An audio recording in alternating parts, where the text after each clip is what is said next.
Hey friends, if you encounter white blank icons on your Windows desktop, then please watch this video. I will guide you through the resolution. Now I'll tell you what it means. For example, Chrome has a white icon on the top and it is in the shape of a square or a rectangle.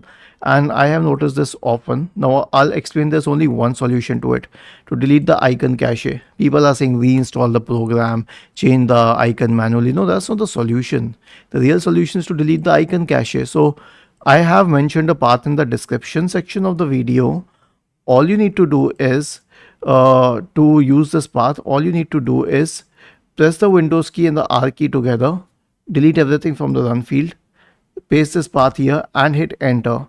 Now this is the Windows Explorer window. You'll find a lot of icon cache files here, database file, db.db files here. Delete all of these database files. Okay, hit delete and then skip for the ones which cannot be deleted at that very point of time. And that's it. I mean, all you need to do is delete the icon cache, not the thumbnail cache. You don't need to delete that. All you need to do is delete the icon cache. It will delete all of those except for the 4 icons which are currently in use, as you can see.